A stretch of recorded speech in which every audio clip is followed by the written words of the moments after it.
we're seeing even his Republican opponents in the primary rushing to his defense in this matter.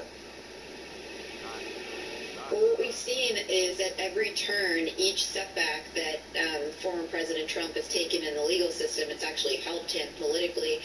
I don't expect this to be any different. And it is a remarkable situation.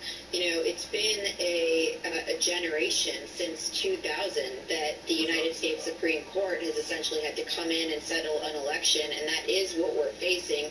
The Maine Secretary of State essentially said she's not enforcing this, and the Colorado Supreme Court said the same thing. They aren't enforcing these decisions until the Supreme Court rules. And I have to say, I think the best thing that could happen for the country would be for the Supreme Court to rule unanimously in one way or the other. It was damaging for the country to have what was viewed as a partisan Supreme Court decision. And the two decisions that we've had in Colorado and in Maine, they are partisan decisions in that it was, it's Democrats on the Supreme Court in Colorado and a Democrat in Maine making this decision. So whatever way the Supreme Court rules, I do hope that it's overwhelming in one way or the other. Jonathan, do you hold out any hope for that this Supreme Court would be unanimous on an issue like this? I'm not holding my breath for that, Brian. But also, I'm not holding my breath for them throwing Donald Trump off the ballot in all 50 states.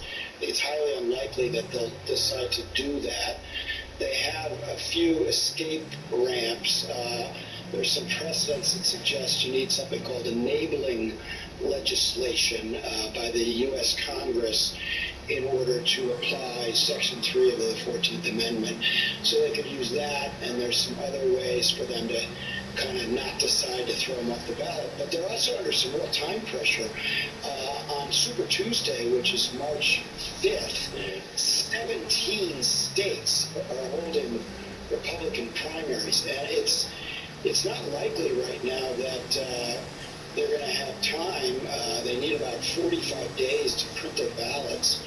But they're going to get some kind of decision from the Supreme Court by mid-January, which they would need in order to be sure what to have on the ballot. I think the other big factor here is whether the Supreme Court could kind of go for a split decision here between these two huge cases that are heading in that direction.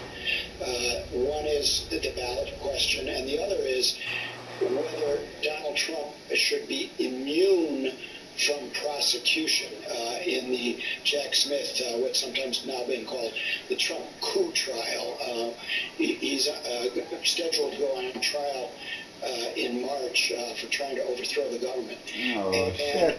This immunity case. Shut the fuck up, though, that bullshit. Lying fuckers. Take care.